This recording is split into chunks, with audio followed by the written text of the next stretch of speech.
Merci Jean-François, on est de retour dans la zone Country Rock et j'ai le plaisir d'avoir avec moi, par l'entremise de la ligne téléphonique, Pierre-Paul Bézil-Lacasse et on va parler de finances. Pierre-Paul qui est avec Lacasse et Associés, en fait, qui est l'actionnaire principal de Lacasse Associés. Est-ce que je me trompe en disant ça, Pierre-Paul?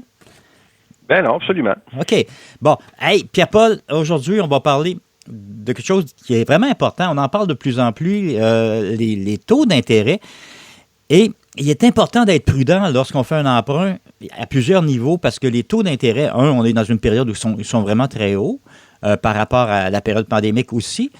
Est-ce qu'on est si loin du taux d'intérêt avant pandémique? Par contre, ma question, je commence avec cette question-là, faire un comparatif avant d'aller plus loin.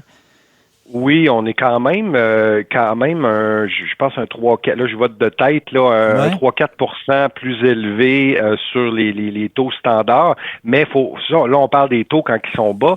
Si on parle des taux des prêteurs, disons, prêteurs privés ou des prêteurs qui sont plus, je vais dire ça agressif, on va le définir un petit peu tantôt, là. Oui. Mais ces taux-là peuvent avoir monté encore bien plus que ça parce que c'est leur marge de profit.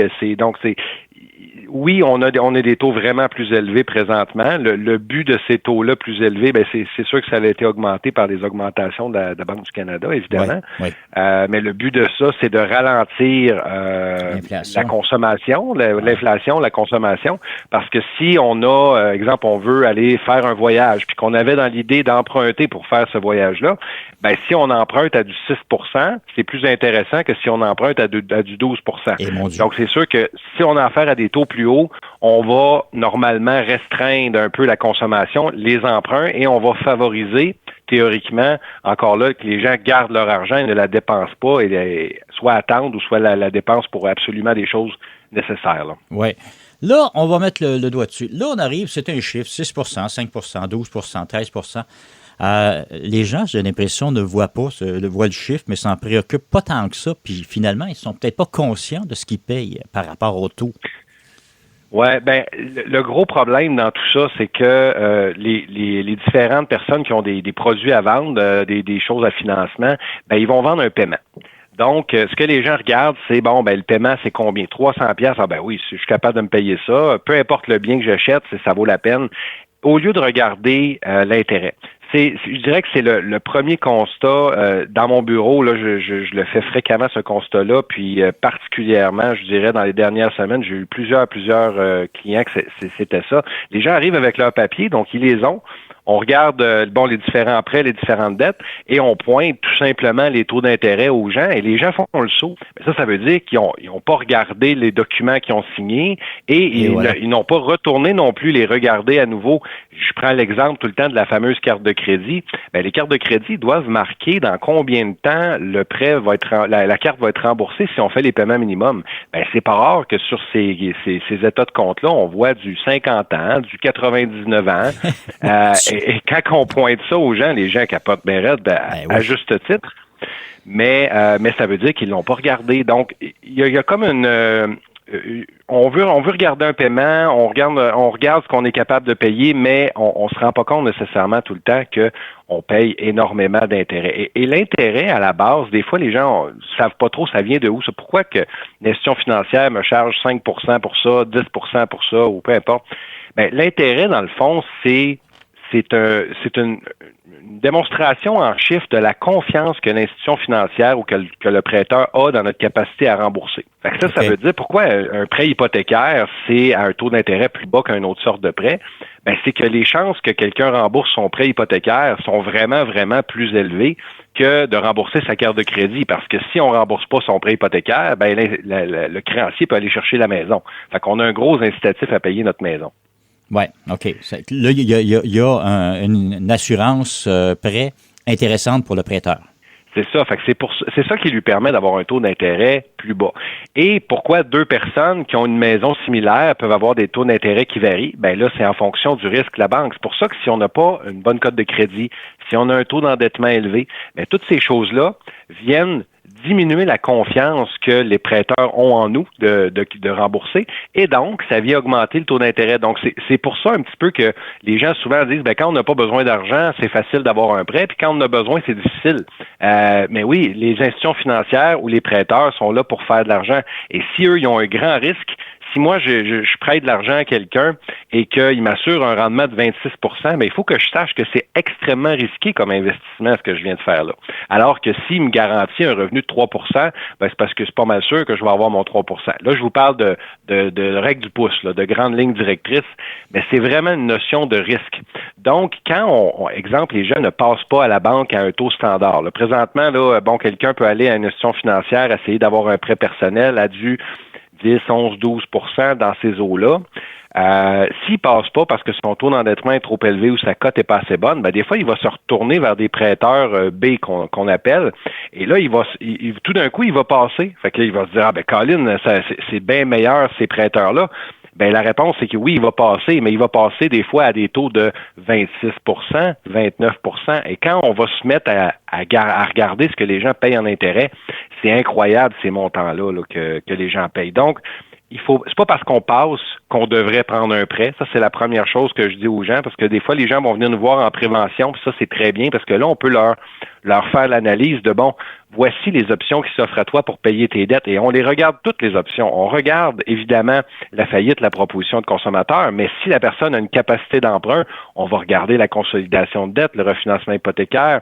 On va faire des suggestions à la personne sur c'est quoi sa capacité monétaire, et on va faire des suggestions sur la personne sur les taux d'intérêt aussi, parce que si on se fait prêter à du 26 sur une période moyennement longue, comme 5 ans, c'est énormément d'intérêts qu'on va payer. Fait que ça, les gens sont pas toujours conscients de ça. En fait, si on paye autant d'intérêts, ou sinon plus d'intérêts que l'objet qu'on achète, il y a une question à se poser, là.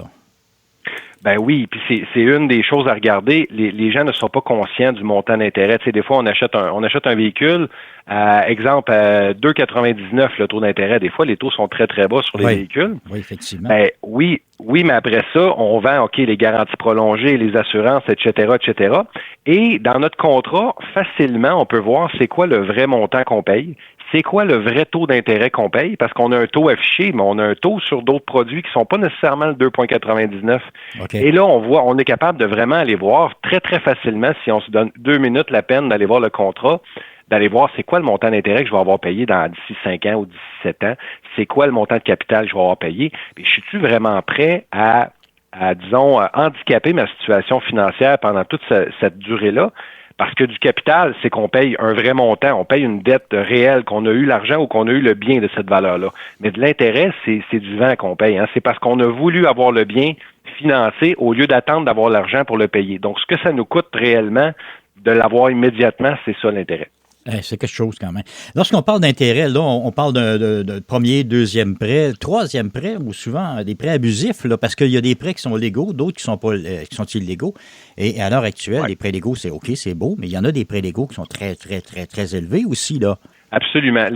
On avait parlé dans le cadre d'une autre chronique, hein, au-dessus de 60 c'est un taux qui est illégal au Canada, mais ça n'empêche pas certains prêteurs privés d'aller au-dessus de ça. Moi, j'ai déjà eu un prêteur dans mon bureau, pas le prêteur, mais l'individu, il avait fait un prêt à du 144 Et mon Dieu! Ça, on voit ça beaucoup là, dans les fameux prêts rapides. Parce que quand on compte le taux d'intérêt, là, on regarde pas juste l'intérêt, on regarde les frais qu'on va payer, hein, les frais de gestion ou les frais d'administration ou les frais d'ouverture de dossier. Et si on a un montant, exemple, on emprunte 1 000 $, puis d'ici 6 mois, on a 1 800 $ à rembourser à cause des frais de gestion et de ce qu'on veut. Là, on se rend compte que si on paye 180 $ sur un prêt de 100 $, on vient de payer du 180 %. Donc, il faut du 80 pardon. Donc, c'est sûr qu'il faut être vigilant à ça, il faut le calculer comme il faut, et il faut faire attention à ces fameux frais cachés-là. Ça, c'est les taux qui sont illégal. Mais on a des taux qui sont légaux, des taux, exemple, à 30 c'est un taux légal, donc on a le droit. Un prêteur peut, à deuxième ou en troisième chance au crédit, peut offrir du 30 du 40 Est-ce qu'on est dans l'abusif? 30-40 On est effectivement dans l'abusif. Les tribunaux au Québec ont déterminé que 30 à 35 là, dans ces eaux-là, c'était des taux abusifs. Et si en plus c'est pour financer un bien, ben c'est d'autant plus abusif. Donc, et moi, j'ai déjà vu dans mon bureau des prêteurs très, très, très connus de monsieur, madame, tout le monde, que je ne nommerai pas, mais à du 59 là, ce qui est la limite de la légalité, là. Eh mon Dieu, OK. Donc, quand les gens sont pris avec des taux d'intérêt comme ça, c'est là que c'est problématique. Fait que c'est sûr que j'en ai de plus en plus qui viennent nous voir en prévention, entre autres grâce aux chroniques, puis entre autres grâce aux messages là, qu'on diffuse dans différents organismes communautaires et tout pour que les gens soient sensibilisés. Les gens viennent nous voir en prévention, regardent leur capacité et viennent aussi, des fois, ils se sont fait offrir un prêt, l'exemple, à du 32 Ben là, on les sensibilise sur, oui, tu peux faire ça, oui, possiblement que ça règle ta situation à court terme, mais nous, ce qu'on regarde, c'est est-ce qu'à long terme, ce prêt-là est viable? Et des fois, la réponse est oui, des fois, la réponse est non, mais même quand la réponse est oui, on veut s'assurer que les gens ont vraiment pris le temps de bien connaître ce qu'ils font, que c'est vraiment quelque chose d'essentiel aussi qu'ils achètent, hein, parce qu'il faut comprendre qu'il y en a qui vont prendre des prêts comme ça pour des biens qui sont totalement non essentiels, là, comme des voyages ou comme des achats de biens personnels qui ne sont pas nécessaires. Là. On parle pas nécessairement de frais médicaux ou de payer une dette. Là. Non, on parle peut-être de loisirs et des choses de même, là.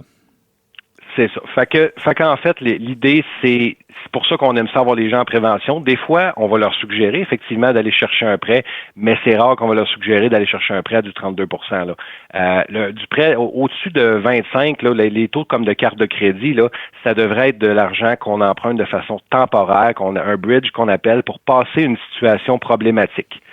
On passe pas à la banque, on a accès à ces prêts-là dans un délai très court terme, idéalement moins d'1 an, mais au pire aller en dedans de 2 ans. On veut s'être sorti de ces taux d'intérêt-là. C'est pas des taux d'intérêt qu'on doit ou qu'on peut demeurer à long terme. Sinon, ben on envoie 26 de notre capital, on le perd tout simplement dans le vent. Oui, parce que est-ce que c'est bête de dire qu'à ce moment-là, il serait mieux d'aller chercher une marge hypothécaire puis d'avoir un loose dans cette marge-là pour pouvoir travailler? Ben, ça dépend des contextes. Il y en a qui n'ont pas de maison, évidemment. Là. Ça change de la donne. C'est sûr que dans beaucoup de cas, quand les gens ont de la place sur leur immeuble, c'est là qu'on va le chercher. Que ce soit en augmentation d'un prêt hypothécaire, que ce soit en marge de crédit hypothécaire, c'est des façons d'aller chercher cet argent-là. On compare aussi toujours la marge et le prêt. Hein. Le prêt en intérêt est souvent plus bas que la marge. Par contre, le prêt nécessite un remboursement capital et intérêt, alors que la marge, elle, nécessite un remboursement seulement de l'intérêt. Encore là, il y a une problématique grave pour les gens qui ont de la difficulté à se budgéter. Les gens qui ont des marges hypothécaires et qui ont de la misère à se restreindre ou à se budgéter ont excessivement de misère à payer ces marges hypothécaires-là et finalement finissent par payer seulement l'intérêt. Donc, le prêt ne baisse jamais. Ça fait 20 ans qu'on paye notre maison, on paye l'intérêt. Et quand on rencontre une situation comme on vit présentement, des taux d'intérêt qui montent, bien là, les gens se ramassent avec des marges de crédit, avec des taux beaucoup plus élevés et le paiement d'intérêt n'est plus faisable. Fait que ça prend une discipline très importante pour avoir une marge de crédit, d'autant plus pour une marge hypothécaire, parce que les marges hypothécaires, souvent, on va les payer sur plus longtemps. Mais en termes de taux d'intérêt, comme tu as dit, c'est des taux qui sont plus bas. Fait que si on regarde ça strictement financièrement, c'est une très bonne idée. Si on regarde ça d'un point de vue capacité de se gérer, bien là, c'est pas tout le monde qui devrait avoir des marges. Oui, OK. Il y a vraiment une discipline encore. On revient toujours au même problème. Si tu as une bonne discipline financière, tu peux faire beaucoup de choses. Sinon, c'est à risque. Absolument. Il y a des gens qui vont aller emprunter sur leur maison pour faire des placements financiers, puis c'est bien correct parce que ces gens-là ont, par exemple, on espère, une bonne discipline pour, d'un, rembourser leur prêt hypothécaire et de deux, aller générer des rendements et ne pas avoir peur, exemple, quand la bourse fluctue comme elle fluctue présentement puis comme elle a fluctué dans la pandémie. Fait que ça prend les reins solides, pas juste financièrement, mais mentalement pour faire ce genre de move-là. Effectivement. Et donc, c'est pas monsieur, madame, tout le monde qui devrait faire ça et prendre des risques comme ça, surtout quand on a de la difficulté à se restreindre et, comme on en parlait dans une autre chronique, à retarder la gratification qui est super important comme comportement. Oui, effectivement. Pierre-Paul, le temps est déjà assez avancé. J'aimerais qu'on donne aux gens des coordonnées pour vous rejoindre et je vous en prie, si vous avez des problèmes financiers, vous avez des questions, faites-le. Oui, et c'est ça. Appelez-nous d'avance. Nous, les gens, malheureusement, pensent qu'un syndic autorisant l'insolvabilité ou anciennement syndic de faillite, on est là pour mettre les gens en faillite. Ça pourrait pas être plus loin que la vérité. Mon but particulièrement en partant à mon cabinet, c'était de diminuer le nombre de faillites et de propositions dans mes clients. Puis à date, je vous dirais que j'ai diminué de 30% grâce à l'approche qu'on a fait. Fait que l'idée, c'est d'éviter la faillite, la proposition. Donc, les gens peuvent nous joindre à Lacasse et Associés, peuvent nous appeler au 1-844 Lacasse, peuvent nous joindre sur notre site internet lacasesyndic.com ou par Messenger et tout ça, sur Facebook également. Donc, on est là pour répondre aux questions des gens puis prévenir les problèmes. Pierre-Paul, encore une fois, merci beaucoup d'avoir pris le temps de venir jaser avec nous. Ce fut très intéressant. Merci, Denis.